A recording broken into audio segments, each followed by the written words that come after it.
of the things that makes our country strong is our institutions. No matter how bad things get in this country, we have a basic structure that ensures a functioning democracy. We can disagree on policy, but we do so within the bounds of order and respect for the system. Otherwise, it all falls apart. I'm not going to dwell on the decorum of the House here today, other than to say we are not going to allow stunts like this to stop us from carrying out the people's business. Why do I call this a stunt? Well, because it is one. Let's just be honest here. Here are some facts. Yesterday, the House Appropriations Committee considered its bill for Homeland Security spending. At the committee, Democrats offered in committee an amendment offering the gun measure they say they want. That amendment failed on a bipartisan basis. So just yesterday, the Democrats offered this gun measure they claim they want, and it failed on a bipartisan basis in committee.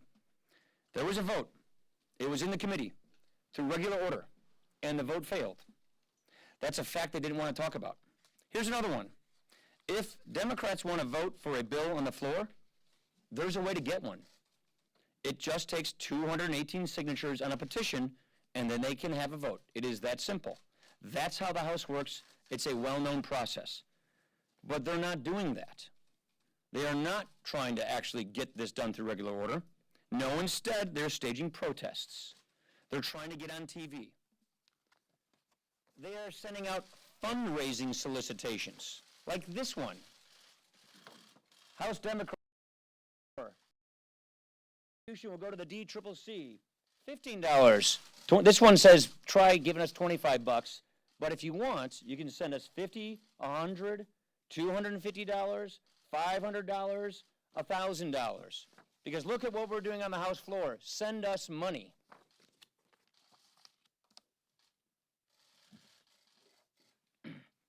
If this is not a political stunt, then why are they trying to raise money off of this? Off of a tragedy? What they're called for failed in a committee in the House. The reason I call this as a stunt is because they know this isn't going anywhere. It already failed in the Senate. They may not like this fact, but this bill couldn't even get 50 votes in the United States Senate, let alone 60. Why is that?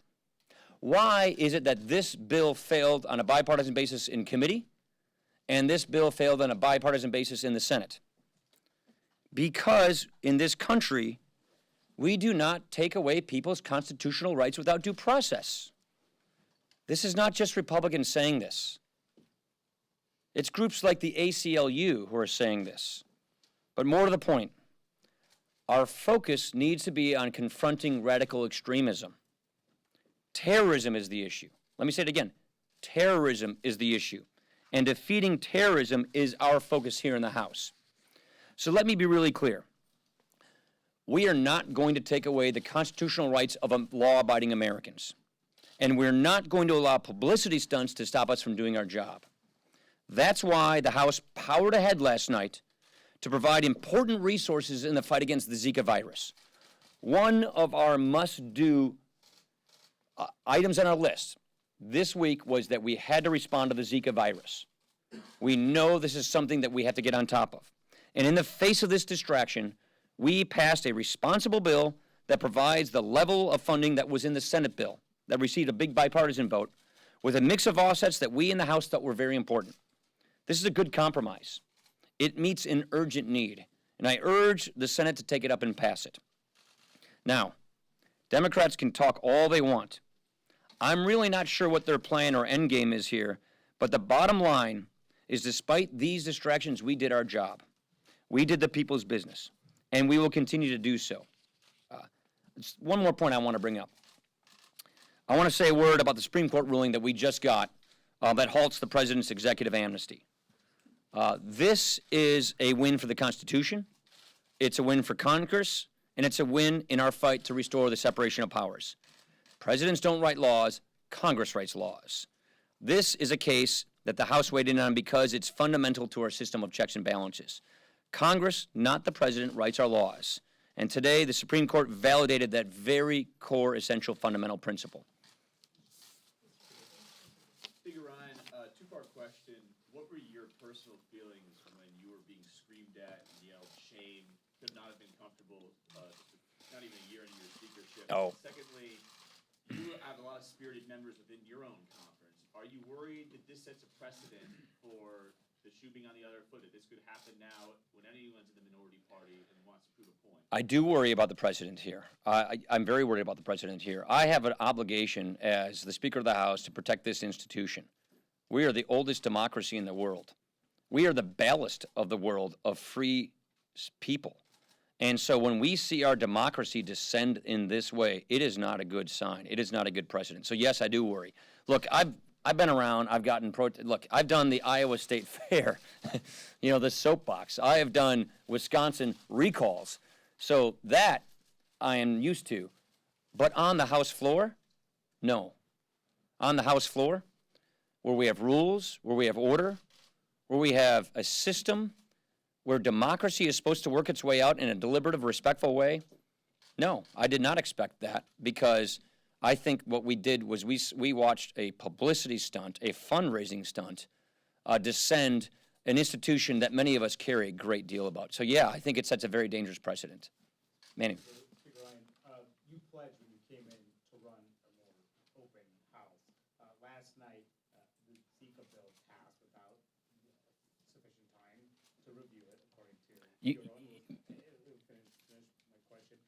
The rules also on amendments for appropriation bills are much more structured now. And on this gun vote, you're not going to bring this forward for an amendment vote. It already failed in committee. On the floor, but aren't you essentially undermining your own promises for a more open? Not in the least. What our members asked for is an open process, but a functioning process. What we learned that Democrats were not interested in advancing the process, they're interested in stopping the process. Our members want Congress to function. Our members want us to do the people's business and to do our jobs. And when the Democrats are trying to stop Congress from doing anything, that is not an open process. That's a no process. That's a halting process. To the point of last night, you think we were going to have a civilized debate about the Zika virus? You think they were interested in coming to the mic and debating Zika? Of course not. They were screaming and shouting over each other. So we were going to get our job done. And our job this week was to make sure that we were giving the authorities, the CDC, giving the vaccination, getting ourselves prepared for the Zika virus. We're going into summer. People are going to be grilling out on 4th of July, and mosquitoes are going to be biting people, and we want to make sure that we have the proper response, and that is why we did our job and passed this bill.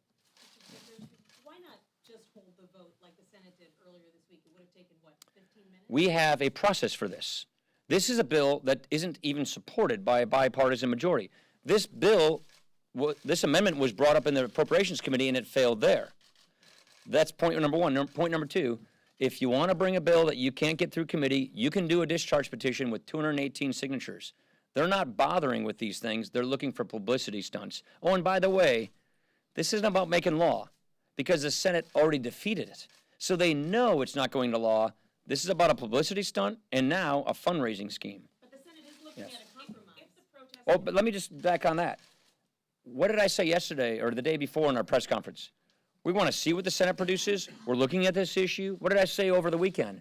We know that there is an issue with respect to terrorist watch lists and people attempt to buy guns. We're looking at that. We're doing it deliberatively. We're not doing publicity stunts on the floor. We're actually looking at this issue so that we get it right. Because, by the way, remember what the FBI told us. You get this wrong, you're going to screw up terrorist investigations. You, Congress, overreact and do this the wrong way, you're going to screw up our ability to go after terrorists. So we want to get it right while protecting people's constitutionally guaranteed rights and not violating their due process rights. If the protests do continue, do you plan to take any further action against Democrats for breaking the rules? We're reviewing everything. We're reviewing everything right now as to what happened and how to make sure that we can bring order to this chaos. This is the people's house. This is Congress, the House of Representatives, oldest democracy in the world, and they're descending it into chaos. I don't think this should be a very proud moment for democracy or for the people who stage these stunts. Jonathan. On appropriations, you're not going to be able to finish the process certainly before July ends. You're going to have to come back in September September, how long do you want a CR to go for? And what are the factors you're thinking going into I don't want to get into how long a CR gets to because I want to do as much as we can to get our job done. I want to move as much appropriation product through the House floor as possible. And I don't want to start talking about CRs because then that means we're shortchanging the process we're trying to get going. You're going to have to go CR. We'll see. Alex. Mr. Speaker, why not shut off the lights? Republicans have pointed out that that's essentially what Nancy Pelosi did back in 2008 in order to end debate on. We're following the rules as they've always been in place. As you know, when you're in recess subject to the call of the chair, that's one process. When you adjourn, and that's another process. So we are simply following the rules as they have always been written, and the rules as they were in 2008 as well. Mr. Speaker, your Homeland Security Tell me who you with? Scott McFarland, NBC Pool. Okay. Your Homeland Security Committee has ordered an investigation into what's happened at the Department of Homeland Security headquarters. Feds are investigating whether an employee was plotting to attack senior officials there. Right. Has your office been briefed on that? Yeah, I'm familiar with the reports. We want more information, but I am familiar with the reports, and we're waiting a further investigation. Were you briefed on it, sir? My staff briefed me. You haven't had a Trump question. Oh, jeez. I don't even know. I mean, I've been a little busy, all right? I haven't, good Lord. The sit-in has done for you. You've been extremely clear on your thought process about supporting the nominee. You don't want a Hillary Clinton presidency, and how important it is for you as a party leader. You've been very clear about that. I have been wondering, though, if there isn't something larger at stake here. You just mentioned that this is a ballast of a free people, this institution. You're the head of it. And with everything that this country has been through over its history, civil rights, racial discrimination, fair play, voting rights, all of those things, you have a nominee, as you know, and you've had to rebuke him for xenophobia, Islamophobia, attacking a judge based on ethnicity. Have you ever thought about whether somebody in your position, regardless of party, needs to reject this? Just somebody in your position needs to reject it for the health of the country and not party or an election. Is there anything bigger here? Let's make it really clear. Yes, I'm the head of the legislative branch as Speaker of the House. I'm also a high-ranking Republican official. If I lead a schism in our party, then I am guaranteeing that a liberal progressive becomes president and continues these policies, which I think are extremely detrimental to the country. I think losing the Supreme Court for a generation is detrimental. And I've said all along, we want to see the campaign improve. We want to see the campaign improve in tone, in approach, in every respect. I heard he gave a good speech here that I've been too busy. I haven't even seen the thing or read it. But when I see and hear things that I don't agree with, that I think are contrary to our principles as conservatives, as Americans, I'm going to speak out on those things. I'm going to be really clear. You know that. But at the same time, the last thing I want to do is help Hillary Clinton become president of the United States. I think that would be bad for the country.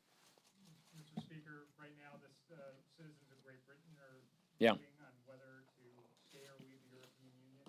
They're about to finish voting. Do you have hopes as to the outcome? I'm going to do exactly what the president did not do and not weigh in on this and send the signal to our great friends and allies in Britain that we stand with them regardless of what decision they make. Are you fearful of the consequences economically in the United States? No, I'm not. I'm not fearful. I'm not going to weigh in on it. And they are an indispensable ally of ours regardless of what the outcome of this vote is. And we stand with them regardless of what decision they make in Britain. Thank you.